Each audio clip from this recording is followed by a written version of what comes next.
At that point, John was finishing Total Carnage and I was finishing Super High Impact.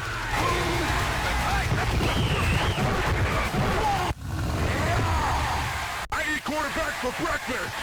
When we started to talk about what would become Mortal Kombat, I think the initial conversation was about, hey, wouldn't it be cool to do a one-on-one fighting game? John and I were talking about a game called Street Fighter, who had really big characters. The thing that stood out for us about Street Fighter was they had really big characters on the screen. I think for me it was anything to get away from the little tiny character sprites that I had done in the last 2 games. And we were saying, how cool would it be to have our digitized characters? Street Fighter is kind of fantastical hand animation, beautiful stuff, but their vision was, let's take this photorealistic system we have now and have a photorealistic fighting game. For me, it was the opportunity to take all this inspiration from all the Kung Fu films that I grew up watching and kind of throwing it into a game. The conversation went towards Jean-Claude Van Damme. At some point, just fixated on the idea of doing a photorealistic Van Damme fighting game. And we put a presentation together when we gave it to Roger Sharp. We're thinking of Jean-Claude Van Damme.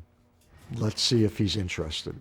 The reason we made a video to pitch to Jean-Claude Van Damme was because another team at Midway had done the same thing with a Terminator arcade game as well as Revolution X to Aerosmith. And so we decided just to go that route because they were having success with doing that. We found the movie Bloodsport, and we basically grabbed a number of frames of him just kind of getting into a fighting stance pose, and we put the power bars and we kind of mocked up what a generic fighting game screen. And again, just to give him the idea of what the game would look like, how he would be the star, and how realistic the graphics would be.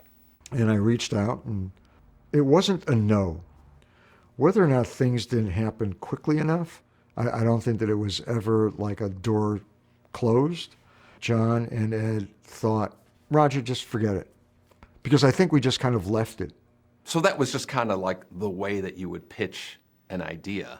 But as far as to management, my recollection was that we never gave a formal presentation. Street Fighter was really big, and when we said we want to do a fighting game like this with our graphics, there wasn't much convincing that needed to be done. It was, yes, that obviously is a really cool idea. I thought it was a fantastic idea, and I knew that I had to still finish Total Carnage, and I know Ed was still working on High Impact.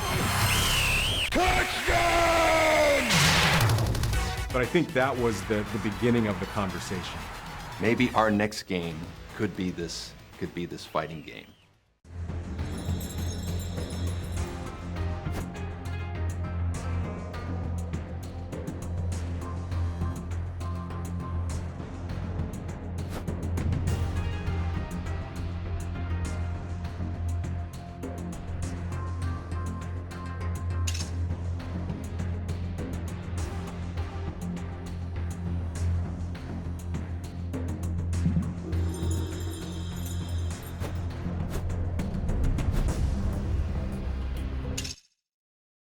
The team on Mortal Kombat 1 was 4 of us. My name is Ed Boone. I'm co-designer and programmer. My name's Dan Forden, and I do sound and music. John Vogel, background special effects. John Tobias, and co-designer and lead artist. There was other sort of support staff, but that had to do more with like the cabinet and the wiring. A team being composed of, I think, 4, 5, 6 people was not uncommon. You were in one of 2 categories, programmer or artist, and that was basically it.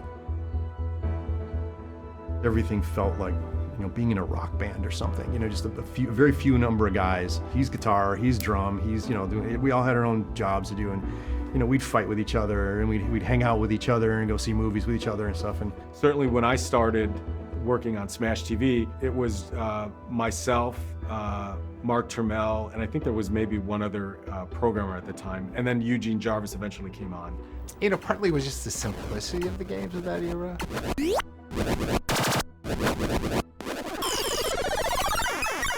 8-bit, pixel art, that a lot of the animation was just done with graph paper. Say Defender, all the animations of that game could be done in a week. A lot of people think that, somebody up high says, you're going to make a fighting game and you're going to call it Mortal Kombat and it's going to look like this. And then we go, okay, and do it. That's not how it worked at all. It's a bit of the Wild West. There wasn't rules. There wasn't any, well, this is how you make a video game. Everybody made it differently. And as long as cool new stuff was showing up on your screen every once in a while, management would, peek their head in.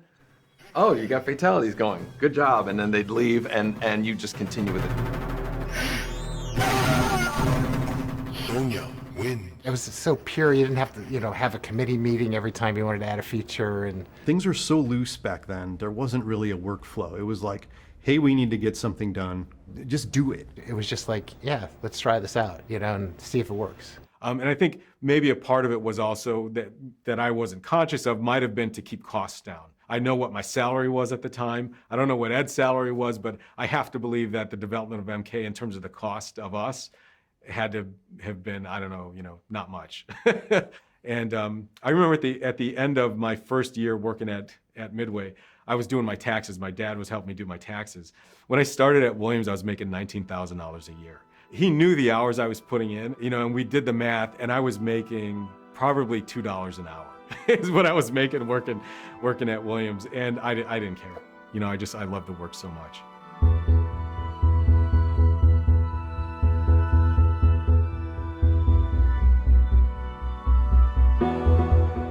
I know it's not a popular topic, but like, the overnighters and the, going out for breakfast, nobody told us to do that. Nobody said, stay till midnight tonight. If anything, they were, you guys are burning yourselves out and you gotta take it easy or something, so. Because of the schedules, because of how few people there were, and we were all playing multiple roles, wore multiple hats, that there was just too much work.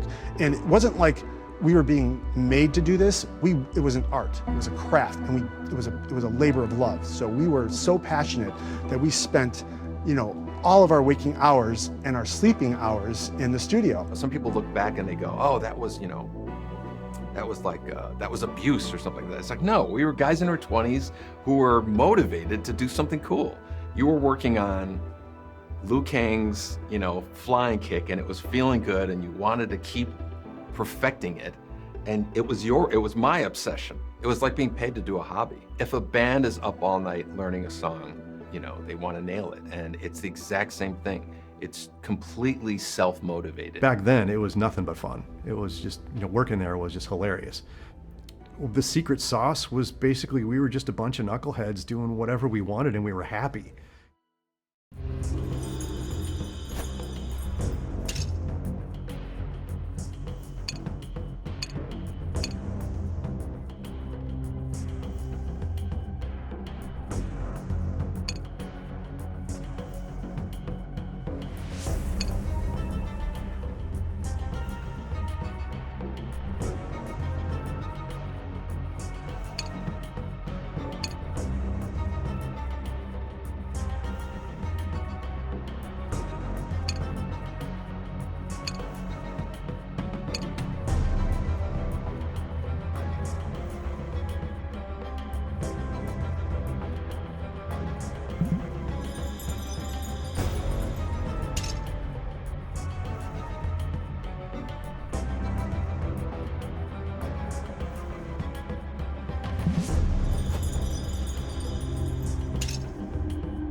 My job on MK1 was basically to do backgrounds. Like John would do characters and I would do the backgrounds. Things were very simple back then, like. One more time.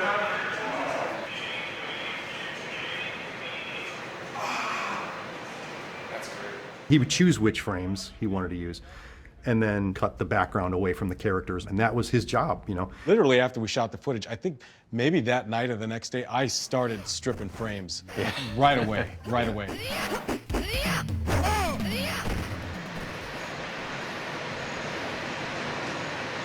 We we did a lot of playing around with lighting. We were just sort of discovering. I think we probably taped more than we needed just to make sure that we got enough coverage. I remember after the Sonya's leg grab, having to say something along the lines of, you know, trust us, it's going to be really cool. The image was clear in my head. Sometimes we forget that it's not inside everybody's head. Okay, that's good.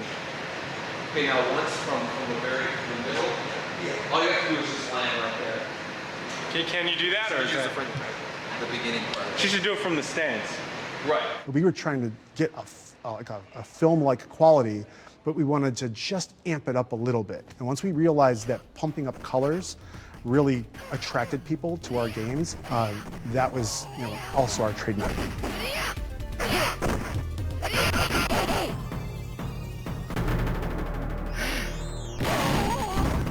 A lot of the character design that I did for Mortal Kombat was based on the limitations of the hardware.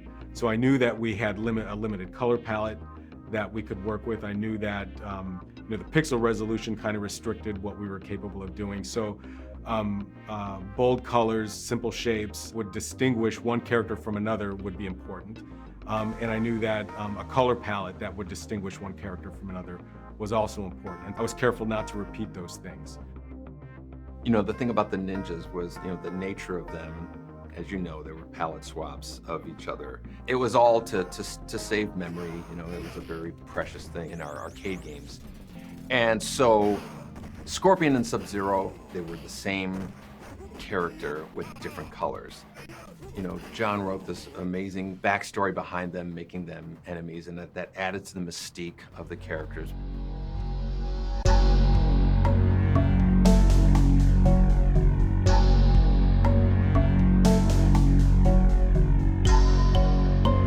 In one of the pages of my notebook, I had scribbled, okay, here are the characters and here are their archetypes.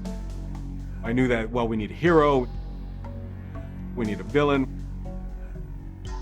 and we need a sidekick, we need all these things. I was a big Joseph Campbell fan. I had read his books and I was aware of the hero's journey and the character archetypes that he had sort of outlined. I thought, okay, well, if we could tell implicit story through character archetypes, the players might sort of almost subconsciously relate to the characters in a particular way.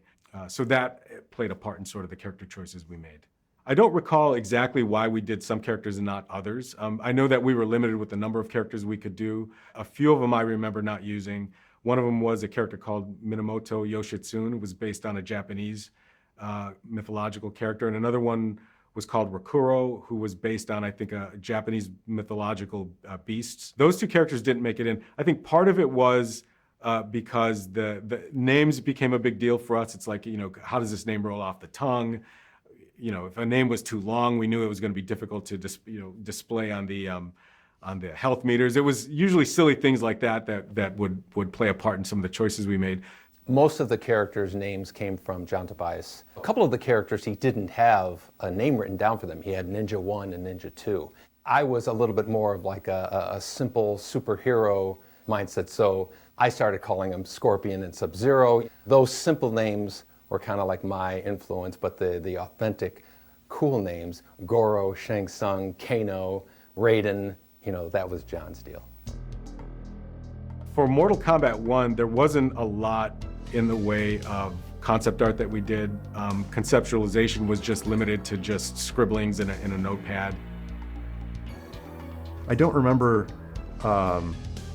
many, if any, drawings of backgrounds, but there may have been some. I just remember kind of like I said, just winging it and doing whatever. Like John would say, I'd like a dungeon or something, and that became Goro's lair, you know. I had already learned how to do the parallax scrolling stuff from Terminator 2, so that worked out well with doing parallax stuff for Mortal Kombat as well. I know there was one specific background that he wanted, and that was with statues, the statue background. Just make something look cool. That was basically the rule. I went to Chinatown, and just to get references and stuff, there would be, you know, an interesting vase, and I would video that vase, and then I use that, and that's Shang Tsung's one of Shang Tsung's thrones is like the vase, you know. There's the dragon that was sitting on Ken Fedesna's desk. I just said, hey, can I video that? And he's like, cool. So I grabbed it off his desk, took it to my office and grabbed it. That's like in one of the backgrounds, and there's two of them.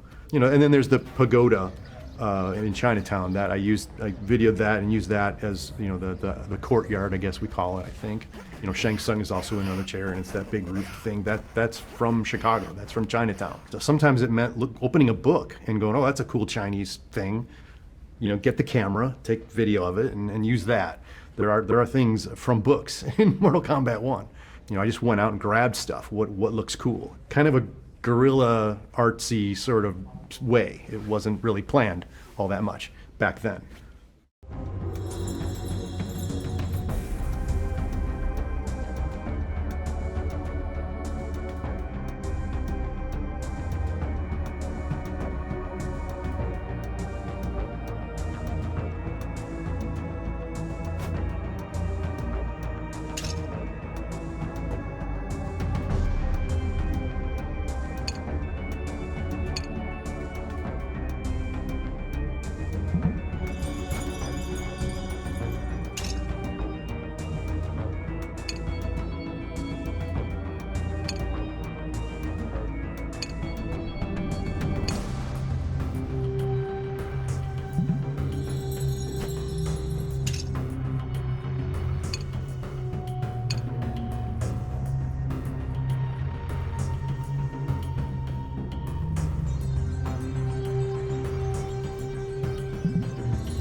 One of the really cool things about Mortal Kombat and about some of the really great games, if you have a really great winning concept, often, they got that game running in like a month.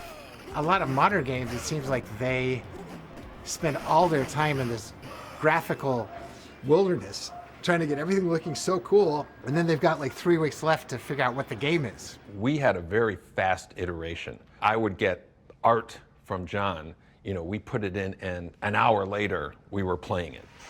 Well, just go. And actually hit the Raiden wins.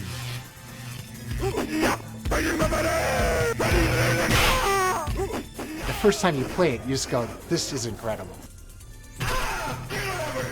You knew you were on the right course. Ed was just eager to have people in and give them feedback on stuff. A lot of times it was just, someone, you'd have someone in your office to look at something and they go, hey, what about this? And then, maybe that's a good idea. Ideas could come and be turned into reality in the same day. Yeah, in fact, I remember we would record a little bit of footage. Okay, one more time. All right, that's good. And it wasn't until Ed actually got the frames and could get them in the game, not until that point would we know that we were making the right choices. When we were making this game, Street Fighter 2 was the big rage, and I was a huge admirer of that game. At the same time, I felt like there was a little bit more ceiling room in terms of how outrageous you can get with the moves. We wanted characters using magic, disappearing, teleporting, doing all these kind of unpredictable things. And a lot of the moves were constructed from kind of almost like scraps. Kano's ball was from his flipping animation. Scorpion's teleport was from his jump punch animation. Scorpion throwing a spear and pulling somebody in, It was something that I remember I thought of that was just an outrageous move that wasn't seen in any other fighting game. Right, although we used to try to do the wind up and throw is usually like 5 frames maybe. Like if you went like, yeah, something like that. It was one of those spur-of-the-moment, inspirational ideas that ended up becoming like very signature, very iconic to Mortal Kombat. The way he was implementing them was so interesting because he uses the frames of animation, and he was, as a programmer, would move them around to do things. Like he would define like how things animated across the screen. When we did the Liu Kang flying kick, you got to stop him once he makes contact, and it'll make the impact feel like it's a lot more intense and more forceful. Iterating again and again how important it is that we get the timing of all these things correct. Other than, you know, how John would define what the actual frames of animation were, Ed defined how things moved around. There's little nuances that are put into the game that a lot of players don't identify, but they just know that it feels good, and they're not sure why.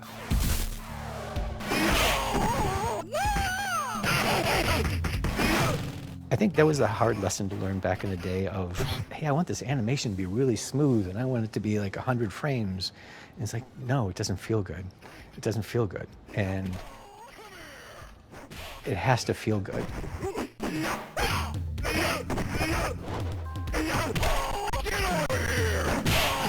Like, it's got to have impact.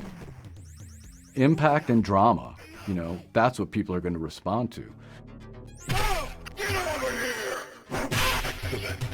Get over here, you know, the uppercut was such a big, ridiculous reaction. Getting the animation of the character launching them into the air, putting the blood on it, being knocked down, and they shake the screen.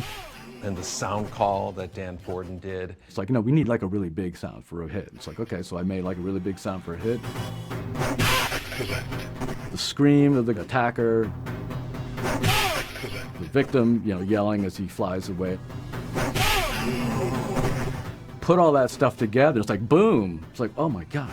I remember we were just walking around just doing uppercuts again and again and going, you know, God, that feels so good, that feels so good. That's how people knew when something was cool in any game. People were gonna be like, holy smokes. And now you know you have something. And then, so that, and then the fatality.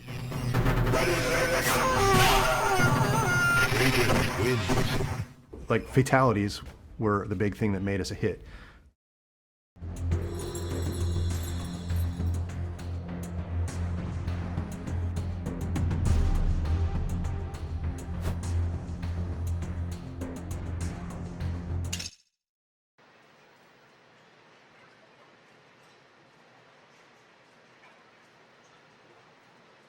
You know what would be a cool ass move? One more time.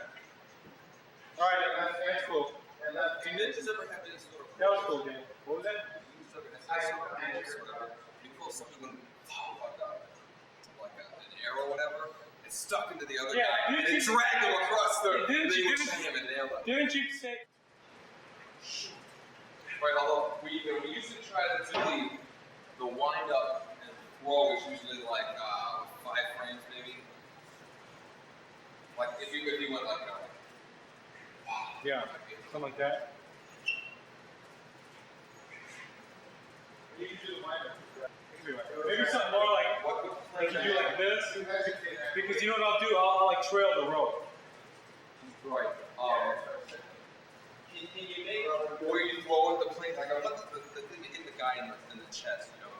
Because we have a bunch of frames from big now, and we can use that as a drag. So when you stop, your arm is parallel with your chest as opposed to way down here. Okay, so try to do it chest level. Okay.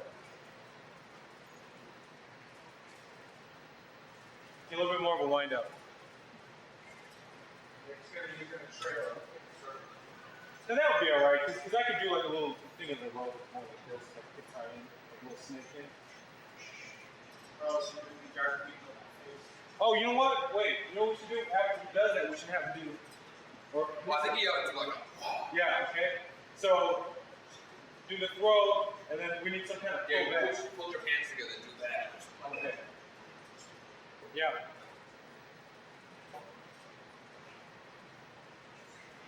When you try to wind up with a little more like right now you're kind of just going.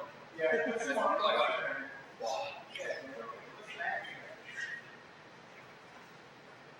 one more time.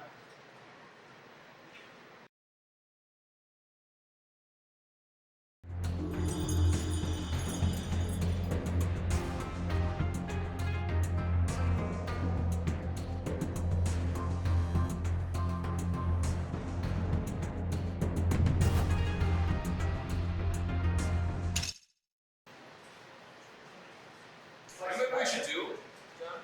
What? Is if we had 2 stance frames for him. Okay. One for the old guy. I mean, it'll cost us 7 frames, but it'll just make him seem alright. different. Okay, see that? It'll have to be kind of similar because they're both going to go into the same punch. Right. You know what I mean? Right. But different enough that they're fighting each other. We'll do that one stance you just did, and we need one slightly different. Because what we're going to do is we're going to take the yellow of your palette and have another ninja. And what we're going to have 2 different stances. One ninja's going to have one, the other's going to have another. But we're going to use all the same punches. All right, so let's do the first stance.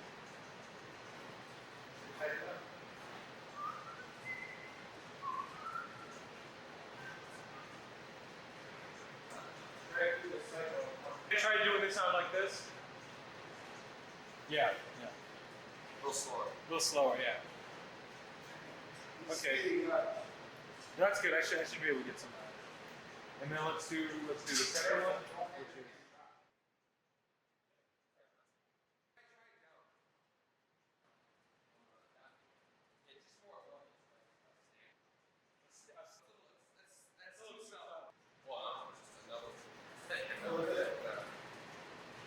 The other hand kind of the same, but the one that was off the corner, try like, one was on the middle. A little more tucked into your More like this. Right. Yeah. Okay. Yeah, something in like that. Okay, that's good. That's good. Yeah, keep it open. Keep it open too. You want to remove one? Yeah. Try do a little more body movement there. And try to like rock